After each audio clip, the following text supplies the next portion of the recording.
Welcome to the Human Capital Innovations Podcast, your go-to source for personal, professional, and organizational growth and development. We hope you tune in often for all things people management, organizational development and change, organizational leadership, and social impact related. Maximize your personal and organizational potential with Human Capital Innovations Podcast.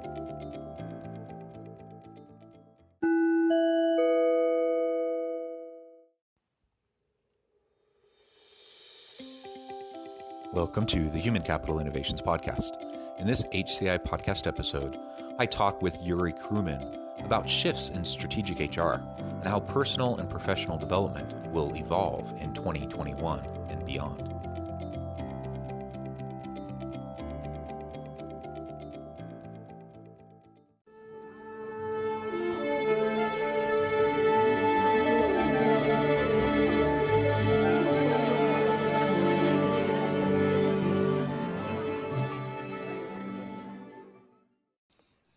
Yuri Kruman, welcome back to the Human Capital Innovations Podcast. Thanks for having me again, Jonathan. Yeah, it's so wonderful to get to see you again and have a chance to continue our conversation.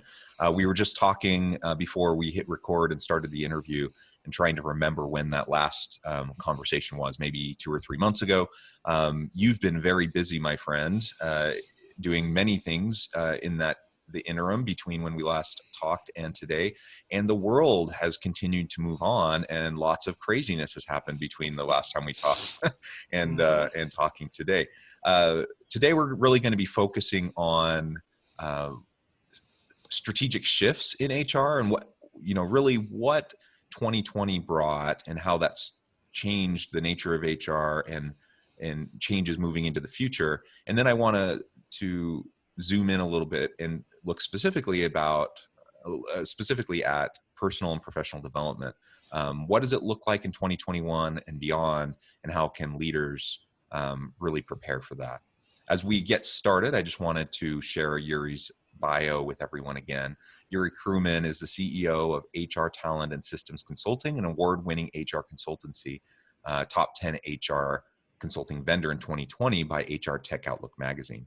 A certified SHRM SCP, he is likewise a sought-after speaker and expert on HR, digital transformation, and employee experience. Yuri is a Forbes Coaches Council member and contributor to Forbes, Entrepreneur, Business.com, Influencive, and a number of other top platforms. He had consulted and spoken at numerous Fortune 500 and Inc. 5000 companies, VC-backed startups, and top universities, including Ernst & Young, Google, Columbia, and University of Pennsylvania, likewise appearing on network TV and top podcasts, including NBC's Tipping Point, Leadership and Loyalty Podcasts, Entrepreneur on Fire, and Wharton Business Radio.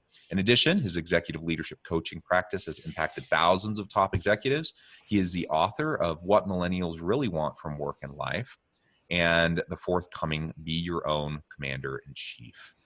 Again, welcome back, Yuri. Such a pleasure to have you back on the podcast. Anything that you would like to share with listeners by way of personal background or context, or to update us on anything that you've been involved with over the last few months before we launch into the conversation? Thank you again for the kind intro. I would just say, I'm a guy who lives in Brooklyn. I'm an immigrant. I didn't start out thinking, hey, I'm going to go to HR. And I more or less stumbled into it partly because I had such bad experiences with HR. So I kind of, at some point being a coach and having had the bad experiences, I'm like, okay, I have to really fix this. This is really my mission in the world. So I'm kind of, as funny as this sounds, and I don't want it to be a total cliche, but, human resources does have to be a little bit more, human sometimes. So that's my mission. I'm trying to do it partly through coaching, partly through talent development, and partly through systems. And that's the other part of what I wanted to mention. We're going to discuss this in a bit, but unless you know what you're getting into with writing a book, especially a monster like this, just don't do it. Word to the wise. Yeah, and I think that might be a good place to start before we really launch into the topic for today, is just tell us a little bit about your book and why you decided to tackle the project, and tease a little bit for us. When do you expect it to come out? All that kind of stuff. Sure. Okay, so just some background. I've been doing executive coaching for, 8 between 8 and 10 years, and at some point you start seeing patterns. Right, so the kinds of people I coach tend to be Fortune 500 executives, Inc. 5000. So some mix of people that don't feel great, even at great companies, because they're not aligned with their role, and their career is not really taking them where they thought they would want to go, even though they have the golden handcuff situation. And a lot of those same people leave top companies and they end up starting their own, or they go and become consultants. They want to change the dynamic of their life, of their thinking. They want to kind of restart. So I help them with that process. Sometimes that means just transitioning careers to something more well aligned, and otherwise it's helping them start the actual company and kind of go through all the things they need to do to actually make it successful. So over the course of that time, plus through my own pretty crazy bumps and all of that in my career, I'm in my sixth career. I think I probably mentioned this the last time we spoke. So I started out in academic neuroscience. I went to law because, hey, I'm an immigrant boy. I need that grad degree. Otherwise, why am I twiddling my thumbs? And then when I graduated, it was a great recession, so I need to pay the bills. I have to go into finance, not because I love it, because it just pays the bills. And then from there, I went to health tech because, okay, it's more my speed. I have some ideas around healthcare. That was more or less my background in college. And after drinking enough Kool-Aid from the startup situation, I finally said, you know what, enough. I don't want to do this anymore. I have to do my own company. And that's how my coaching company got started, Master of the Talk Consulting. And at some point, I started dabbling in HR consulting because I see, okay, I understand how to empower people, how to develop them. I started doing a lot of these training workshops.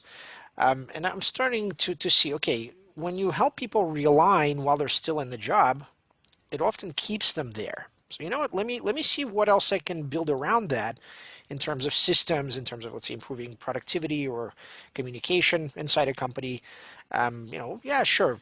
If I want to save a company money on benefits and payroll, that's going to be a great Trojan horse because founders are like, "What? Save me money? Yeah, great."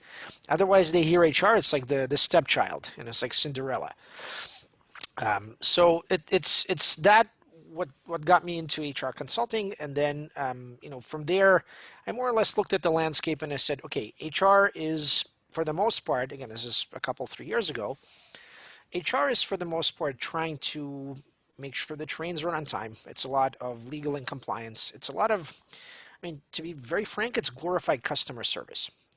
And that's not the point of HR, right? The point of HR is to make sure we get the right people in here. We give them the ability to do their work well. We help them move forward, and we clear the road. We clear the road for them to do their best work with us. That's really that simple.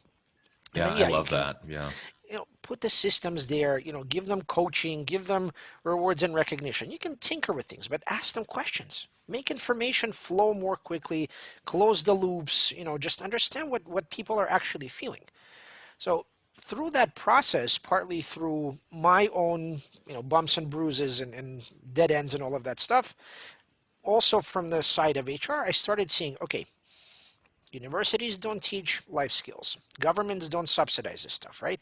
So the corporation is the provider of last resort for personal and professional development.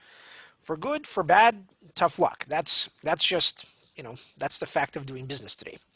And when you look at, yeah, millennials, but now more even Gen Zs, yeah, they really do care about what does the company do. They associate a lot of themselves with the mission of the company. So there's no such thing as, I'm one thing at work and I'm another thing at home. It doesn't quite work. That's not how people think anymore. So in that sense, okay, I'm the company owner. I want to bring in the best. So I have to have a great employer brand that has some kind of higher mission. I have to give people this, bigger vision for how we help people in the world. Okay, so I bring in the top talent and they look around pretty quickly. They're, in some ways pretty cynical because again, they keep hearing this blah, blah, blah from one side of the mouth, Black Lives Matters, yada, yada. And then the other side of the mouth doesn't do anything actually to change things. Right, so there's a lot of this social activism which now is expected to take place earnestly in a sincere way from the top down. And at this stage, you have to stop pretending. We can't just do the, branding, the PR. It's not enough. So let's do things the right way now. Okay, how do we do that? All right, we can throw some coaching. Let's give you a subsidy. Okay, I mean, yeah, maybe that'll help. Maybe that'll move the needle. So I've come in that capacities through different platforms, whatever. Excuse me, into top companies, and it helps. You have 5 sessions, 10 sessions. You can help a person get promoted. That's awesome. You help them rethink through their role. Okay, how does this fit into my career pathway? Excellent stuff. Okay, it's not quite enough, right? Because again, the way that I coach, right? Even people within the company, I say, look, these are just four walls where you are now. These four walls don't contain your career. They don't contain your path. It's just four walls. It can be any other four walls, but you have to make sure, again, in a very sincere way, that you help people feel like, hey, I want to be here. And it's no longer just some kind of aspirational conversation. It's something that can really be had. For me, right now I'm running HR for a company in the Bay Area, sitting in Brooklyn.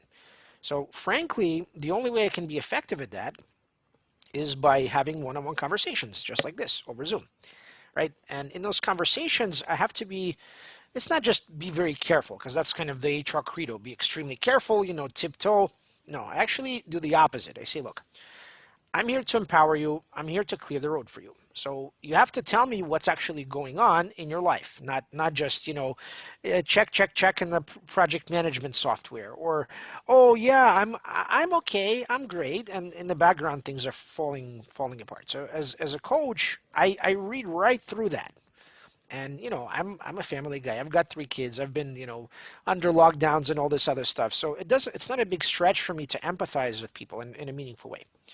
So I kind of cut through the BS and I say, look, how can I help you? Can I help you, as an HR person, I can help you, maybe give you more days off. Maybe I can help you with childcare in some ways, maybe I can help you become more productive because, hey, your time management sucks, frankly. I love you, you're awesome, but let's get you better time management skills.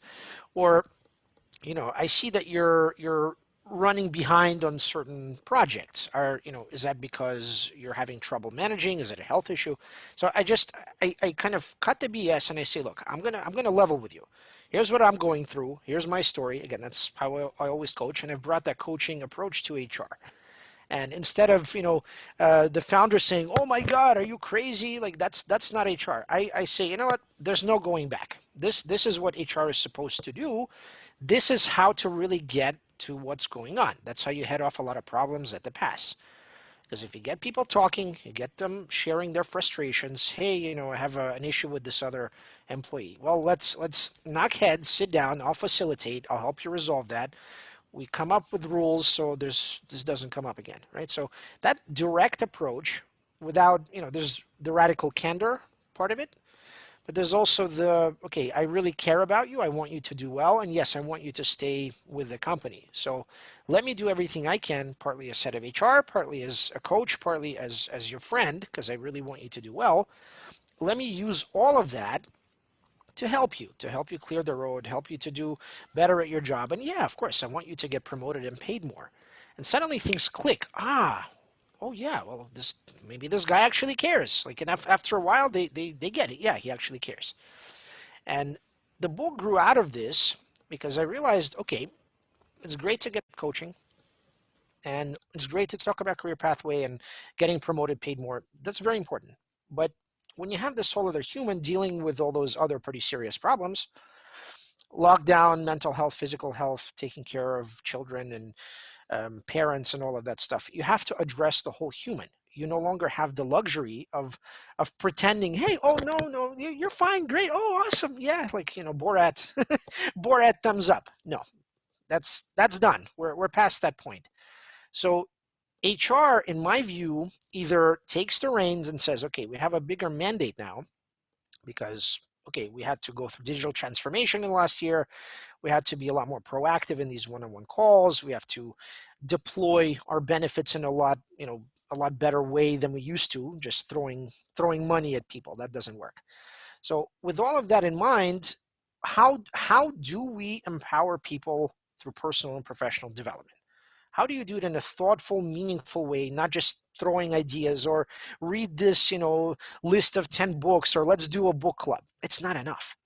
So partly again from my own experience, all the craziness I went through to figure out myself, who am I, where am I going, what am I meant to do, and how do I serve other people, I realized, you know what, this is powerful for both sides of the table. Either Yeah. I'm doing this directly to that, I always think about myself as a kid. I'm that kid in the Soviet Union. Okay, maybe I'm bright, ambitious, but I have no clue how life works. I have no clue how to manage finances or a business or, you know, career. I have no clue. And I want that kind of kid, and that kid could be, 20 plus. Again, they haven't learned much in terms of life skills, even from top schools. Maybe they, in the best case, they went to a business school and they picked up some things about accounting and finance. But the rest in the humanities, screwed. No luck. These are the people that get into the workforce, and they're already in massive debt, and they're kind of making bad life choices. I'm employing them. I have to think, okay, I can't close my eyes anymore. So let's cut the BS. Like, I know you're struggling. I know that it's stressful now. Let's talk about it. Let's address it. Let's do something about it. So the book talks about four different pieces of this puzzle. Okay, four conversations, because everything is a reason why I call my company Master the Talk. And because I looked at my career and I said, okay, maybe I've messed up quite a bit in pretty much, a lot of the things that I've done. I've messed up just royally. I talked my way into things, and then I didn't have the skills or the background to actually execute. So I'm good at the talking part, but I need the substance. And that's what I had to learn the hard way. How do I apply the life skills? How do I figure out who am I? Where am I going? For myself, not for my mom, not for my boss, not for my wife, for myself. I have to do that.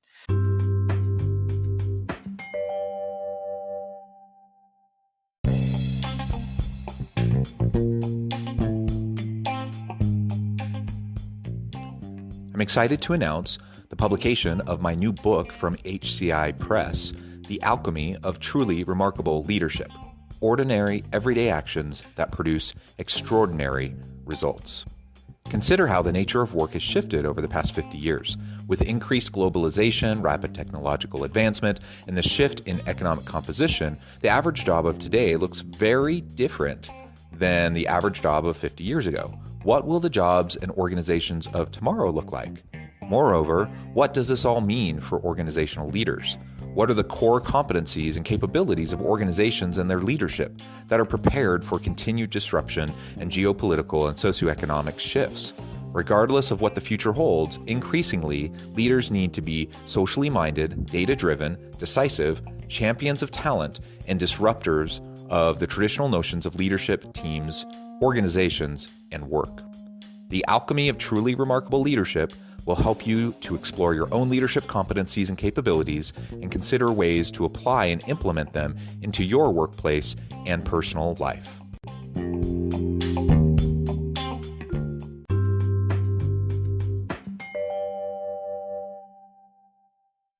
So the first conversation is health, because of course, without that, good luck. You're going to be focusing on your health for a long time before you can focus on anything else. 80-20. You don't need to be an endurance athlete. You don't need to be LeBron James with his $1 million body that he spends on every year. God bless. Let's learn from him, but we don't have that, most of us. Number two is mind. So it's obviously a massive subject, but mental models and life skills. Meaning, how do you look at the world? How do you process information? How do you make decisions?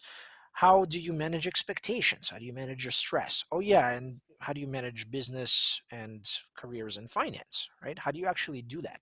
Again, it's not, reams and reams on this subject. It's just some basic principles that you can apply to make sure you're 80-20 to the way there.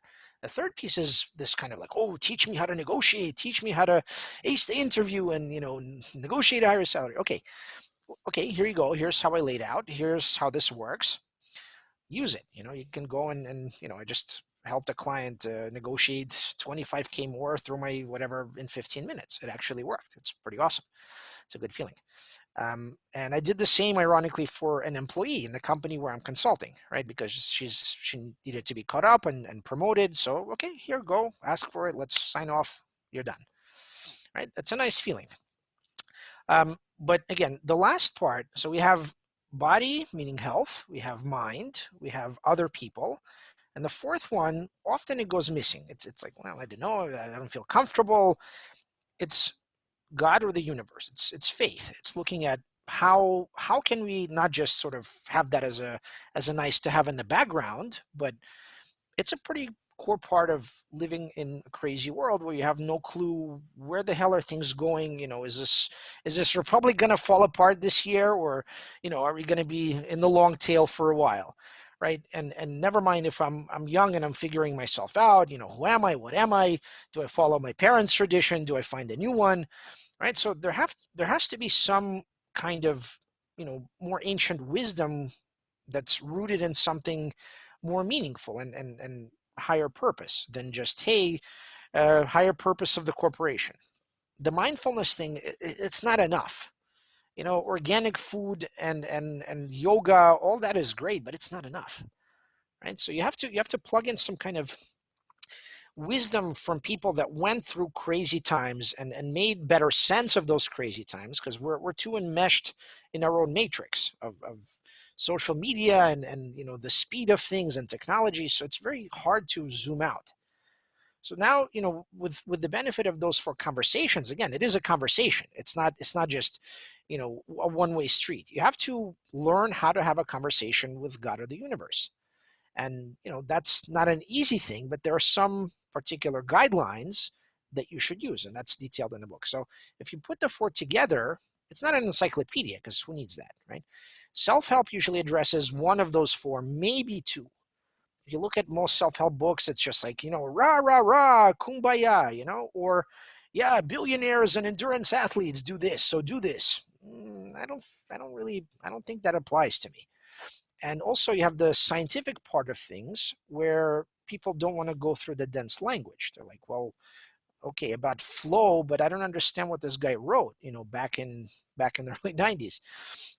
So I'm doing this book in order to present a platform for any employee that I go into a company to consult, as well as anybody that just picks up the book and wants to improve their life. And they open the book anywhere, any of those four parts, any chapter. There's a structure. First, there's a quote. So sometimes a quote sparks things. There's kind of the current view of how this subject is looked at. So how do we manage expectations? Okay. Then what I went through, so my own personal experience with that subject. Then I go into, okay, here's how to address this in a thoughtful and meaningful flow. If you're talking about time management, here's a calendar. Here's what your week could look like. This could be a template. And then here's a tool to go put it together yourself. So, and ultimately, I'm not trying to create a tome that's in tremendous depth. It's, again, 80-20. If somebody wants to go dig further into any subject, here are the resources. Here are other books that go much deeper into this.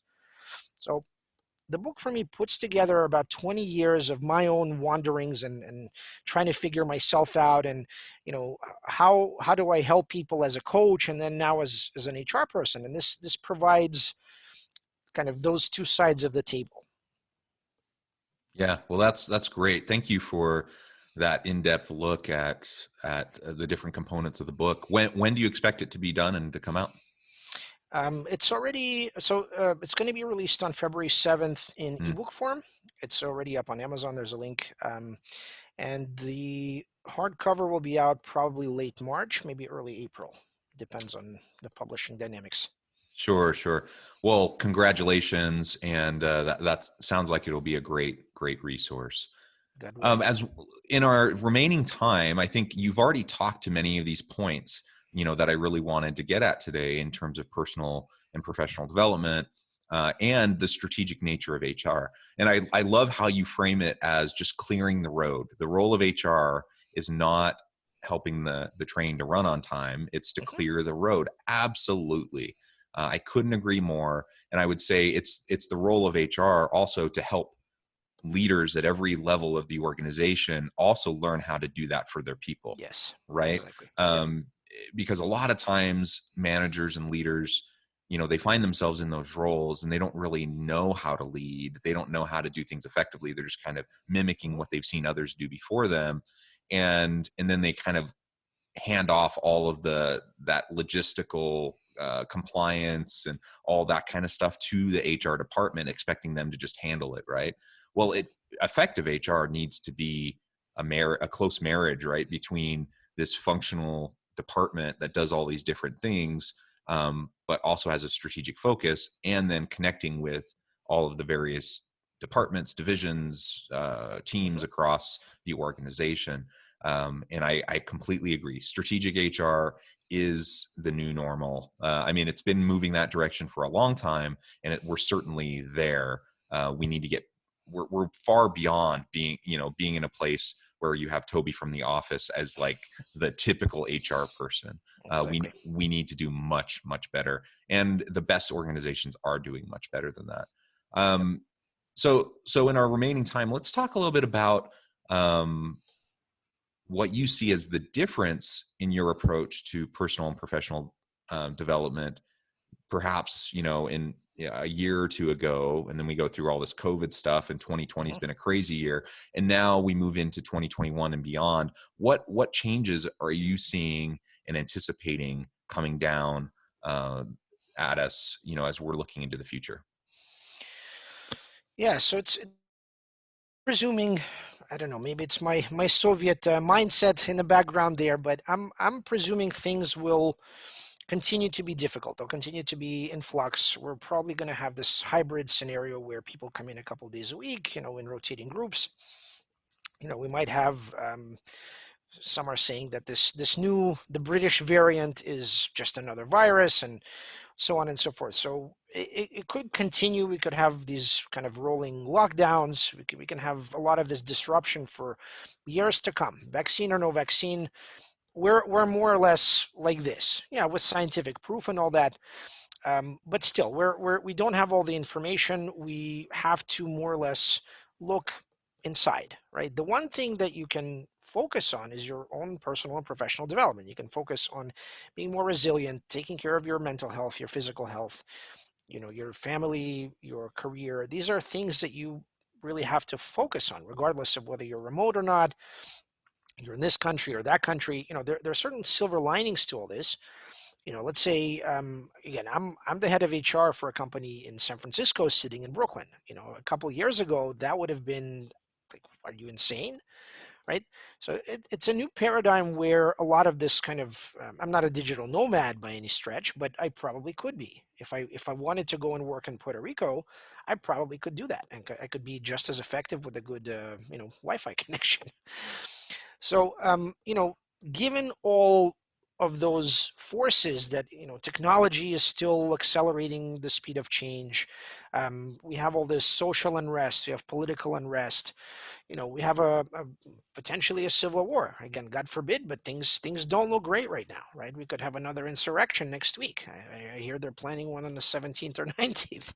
So I don't know, I can't read the future, but the one thing I know, if I look back at the classic philosophers, and whether that's prophets or just reading the Old Testament, again, I'm Jewish, that's my reference point. I see a lot of the patriarchs and matriarchs going through great upheaval. They have a brother that wants to kill them, or they have a father-in-law that wants to get rid of them. I mean, there's no shortage of stress and drama in the Old Testament, right? So I'm not looking at my life as some kind of isolated incident with all of this technology that never happened. A lot of things are very similar to a lot of previous periods in history. And yeah, a year or maybe 2 years ago, Steven Pinker would have said, "Hey, it's the best of all possible worlds." Okay, Candide, right? I mean, that has like now we're backsliding in a lot of measures, poverty and all of that stuff. So the point is, when you have a lot of chaos, when you have a lot of uncertainty, there's a reason why I called this book Be Your Own Commander in Chief. If you're a leader or you're an aspiring leader, that's the only thing you can and have to do. You have to empower yourself and figure out, who am I, where am I going, how do I help others, if you're going to be effective as a leader, as a manager, or just, in living your life and figuring out a way forward through all this craziness. So for me, if I go and recommend something to someone, I have to make sure that it's real, it actually works. I'm fortunate in the sense that, while I'm building my business, I'm working with people that are also kind of, in between something full time and consulting, and I actually advise them, just like myself, leverage one to move forward in the other, right? So that's kind of a new career paradigm in 2021 and going forward. You really have to not have all your eggs in one basket, and leverage the eggs in one basket to get perhaps more eggs in the other one. I don't know. That's Yeah. how I see things. Yeah, I think that's a wise perspective. I think resilience is the name of the game. In good times, in challenging times, we need to take care of ourselves. We need to foster a resilient and growth mindset, and that will lead to happier life, happier work environment, and opportunity for us to learn and grow and be our best selves. Well, Yuri, it has been a real pleasure talking with you today. The time flew by. Though we're at the end of our time, I do want to give you a chance to share with listeners how they can get connected with you, how they can find out more about what you're up to, and any final word on the topic. Great. First of all, thank you again, Jonathan. Always a tremendous pleasure to speak with you. Um, Very easy to find me. YuriKruman.com is my website that filters to the coaching and the consulting business. If you're interested in, I run a weekly newsletter. It's called commanderinchief.substack.com. More than welcome to sign up for that. I try to cover a lot of the subjects that we spoke about today, plus many others.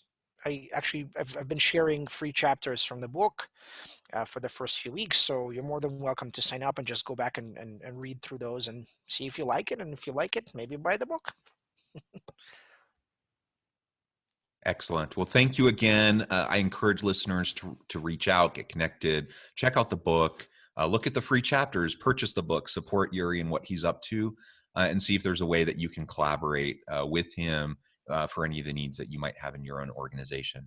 And as always, I hope everyone can stay healthy and safe. Take care of yourselves. Make sure that you're doing what you need to do each and every day to stay mentally and physically healthy, and look out for you and your family and friends. I hope you can all stay healthy and safe, that you can find meaning and purpose at work each and every day. And I hope you all have a great week.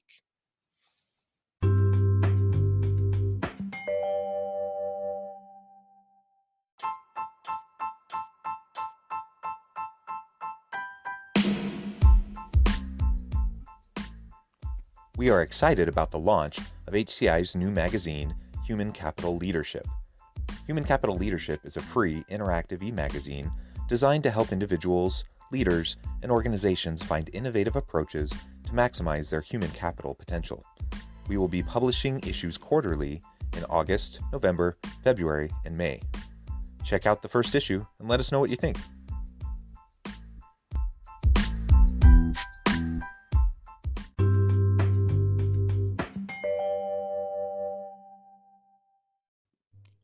Thanks again for joining us for this episode of the Human Capital Innovations Podcast. I hope you stay healthy and safe and that you have a great week.